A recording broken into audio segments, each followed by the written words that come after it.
Izin memperkenalkan diri, nama saya Adina Rosmalia dengan NIM 21151005 dari Homebase Pagi A. Di sini saya akan membahas jurnal dengan judul Pembuatan Plastik Biodegradable dari Polimer Alam. Perkembangan teknologi dan perubahan pola hidup manusia mengalami peningkatan drastis dalam limbah plastik di seluruh dunia.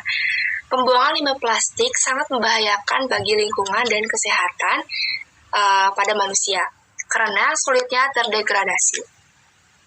Oleh karena itu, polimer alami yang ada di sekitar kita adalah salah satu kuncinya. Polimer alami juga merupakan sumber daya terbarukan memiliki peran yang sangat penting karena berperan sebagai bahan untuk kemanusiaan, yaitu penjaga bumi akibat kegiatan eksploitasi manusia.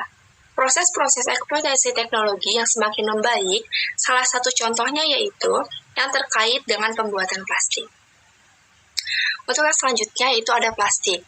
Penemuan dan pembuatan plastik pertama kali dilaporkan oleh Dr. Ernest Montgomery pada tahun 1843, yaitu oleh penduduk Malaya dengan cara memanaskan getah karet, kemudian dibentuk dengan tangan dan dijadikan sebagai gagang pisau. Pada tahun 1845, J. Pelus berhasil mensintesa selulosa nitrat. Pada tahun 1920, Dr. Ernest Leo Hendrik Becklen, Belgia, menemukan reaksi antara fenol dan formaldehida yang menghasilkan bakelit.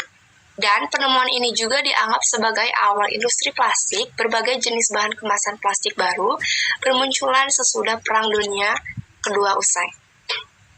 Nah, selanjutnya juga ada penemuan jenis-jenis plastik diantaranya. Untuk penemuan yang pertama, polistiren mudah remuk pada tahun 1830. Yang kedua ada karet sintetis, metilbutadina pada tahun 1915. Dan yang ketiga ada karet hidroklorida pada tahun 1934. Nah, bahan pembuat plastik pada mulanya adalah minyak dan gas sebagai sumber alami.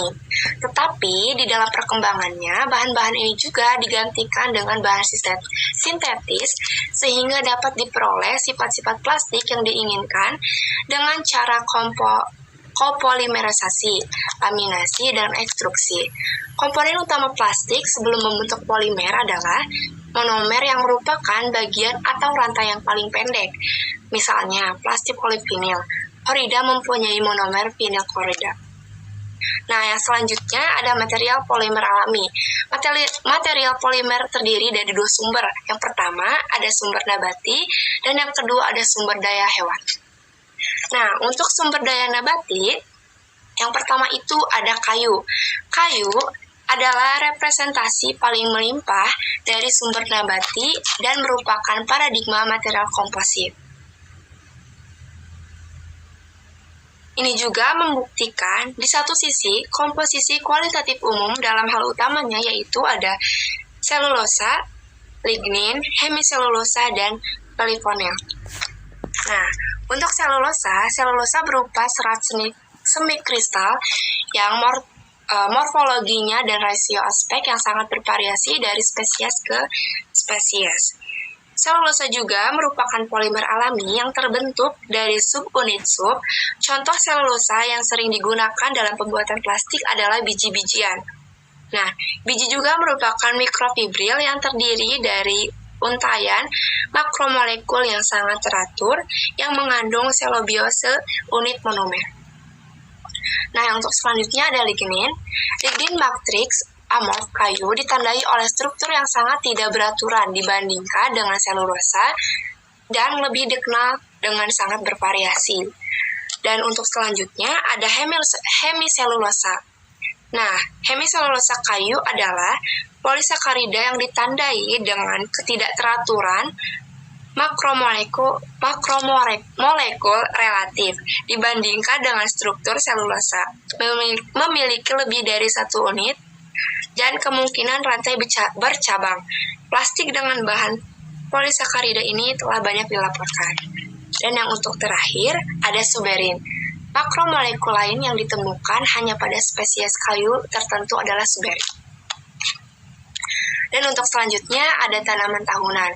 Nah, istilah dari tanaman tahunan ini digunakan untuk menentukan tanaman dengan panen dengan panen tahunan yang sangat khas.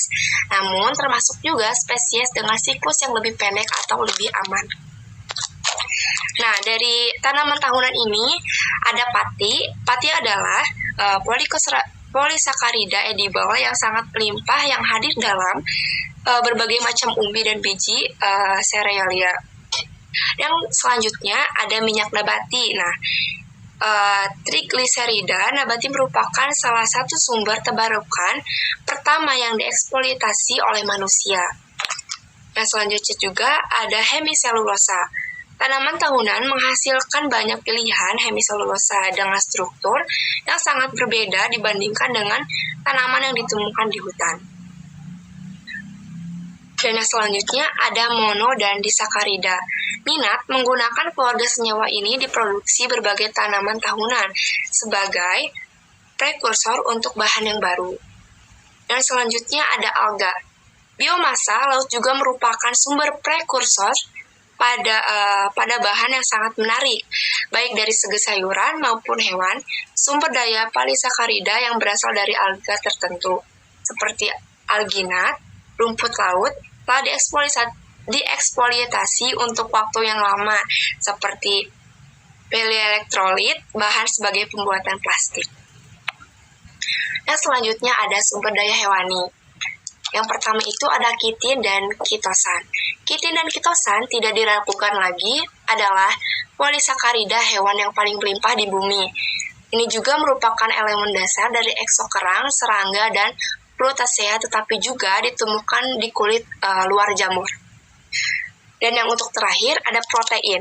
Karena struktur makromolekul mereka yang sangat polar dan reaktif, protein juga telah menarik banyak perhatian beberapa dekade terakhir sebagai sumber bahan polimer yang baru.